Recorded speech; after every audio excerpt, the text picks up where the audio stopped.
Welcome sa Dries TV. Kung interesado ka sa ganitong news, huwag kalimutang isubscribe ang ating YouTube channel. Maraming salamat! Welcome po ulit sa ating panibagong update tungkol kina Kim and Paolo Abilino. Sa bawat update natin, tatalakayin natin ang mga pinag-uusapan sa mundo ng social media tungkol kina Kim and Paolo Abilino. Kaya naman kung hindi pa po kayo nakasubscribe dito sa ating channel nako, i-click nyo na po yan and isama nyo na din ang bell button. So, ayan, welcome back again sa ating YouTube channel mga ka-Kimpaw, and sa update natin ito ang pag-uusapan natin ay tungkol sa mga importanteng kaganapan kina Kim and syempre kay Paolo Abilino. Pero bago yan, bilang pasalamat po, nais ko lamang magbasa ng dalawang komento mula yan sa mga masusugid nating subscribers patungkol po sa naging previous update natin. Unahin natin ang naging komento ni Ginang Cynthia Reyes. Sabi niya, si Kim ang ayaw pang umamin. Si Pao, ilan na ang napapanood kong video na umaamin na relasyon si Pao.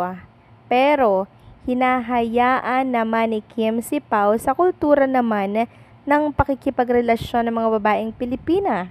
Karaniwan, hindi talaga nagsasalita tungkol sa relasyon ang mga babae. And hindi pa siguro handa si Chinita Princess, mga ka-Kimpaw, na aminin yung tungkol sa kanilang relasyon with Paolo Abilino. And syempre, pagprotekta na din po yun sa kung anong meron sa kanila ni Paolo. Ayaw lamang po ni Kim Chiu na panghimasukan ng iba, 'di ba? Kasi once na umamin sila, kabi-kabila po ang mangingialam sa kanilang relasyon. Kaya mas mainam nga siguro na wala nang aminan, ipakita na lamang sa action kung anong meron sa kanila.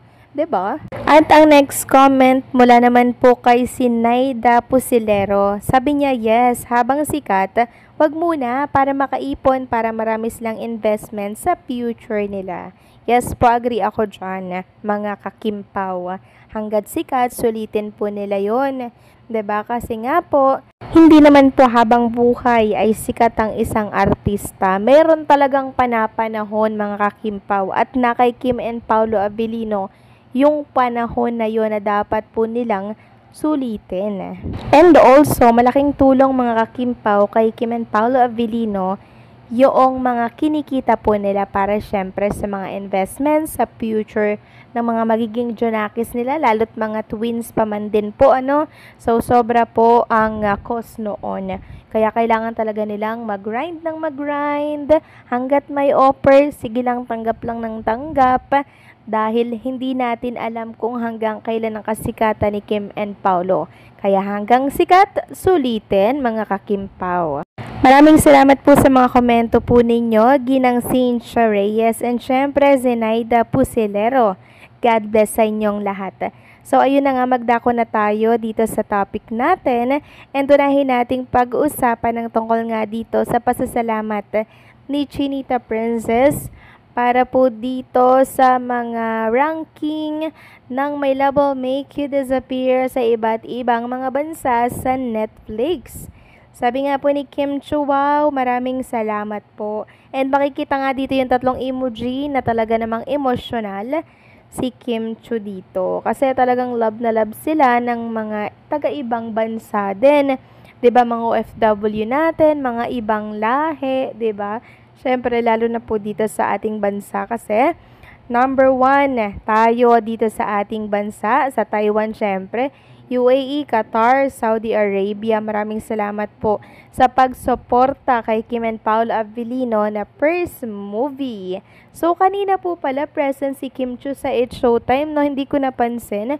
Actually, ngayon ko lang din po napanood. Nag-replay lang ako para nang sa ganon, makita ko po kung present ba si Chinita Princess. And ayun, grabe na miss si Kim Chiu ng mga ka-Showtime family niya po. And meron nga akong ipapakita sa inyo, mga ka-Kimpaw, na picture ni Kim Chiu. Ito'y kahit nakatalikod lang, pero ang ganda talaga ni Kim Chiu, mga ka-Kimpaw, no? Ayan, no, ang kinis, ang ganda, talagang Barbing buhay na maituturing si Chinita Princess. And alam nyo, kahit konting oras lang yung tulog niya, no? Kahit isang araw lang yung pahinga niya, talagang nag-i-eat showtime siya mga kakimpaw para po makapagpasaya siya. Yan yung isa sa hinahangaan ko kay Kim Chu mga kakimpaw. And maging ng mga kasamahan niya po dito sa Eat Showtime. Kahit konti lang daw po yung tulog ni Kim, talagang magpapa-schedule daw po yan. Sasabihin niya, kaya ko po tita. Kaya ko pong mag-Eat Showtime. O, diba? Grabe talaga yung dedication ni Chinita Princess sa mga project na meron siya. Kaya siya po ay binibless ni Lord mga kakimpaw dahil talagang pinapahalagahan niya po yung mga binibigay at pinagkakaloob sa kanya na blessings. Samantalang pag-usapan natin mga kakimpaw ang tungkol nga dito sa kaganapan po kanina since present nga po si Chinita Princess dito sa It's Showtime. So, si Kim po at ang Showtime family, mga kakimpaw, ay nagpa-picture dito sa labas, no? Ng ABS-CBN Tower na kung saan ay bahagi nga ito ng ibininta po sa Ayala Land.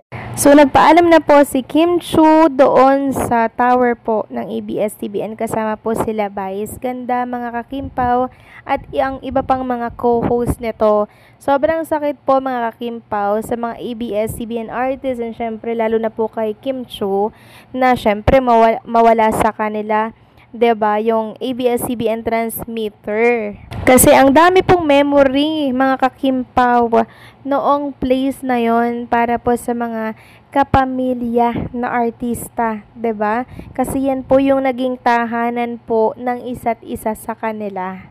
And makikita nga dito sa mga Showtime host na kahit nakangiti po, mararamdaman natin sa kanila na talaga naman pong masakit para po sa kanila. Kasi nga po, maraming memory na naiwan dito mga kakimpaw. Pero ang tanong, what's next after mabenta itong ano po ng ABS-CBN Tower? What's next? So, syempre, kung may magpapaalam, may bagong magbubukas, 'di ba? Malay nyo, ililipat lang po sila or may nabili pong iba, 'di ba? Ang ABS-CBN para doon po ilipat etong kanilang location, 'di ba?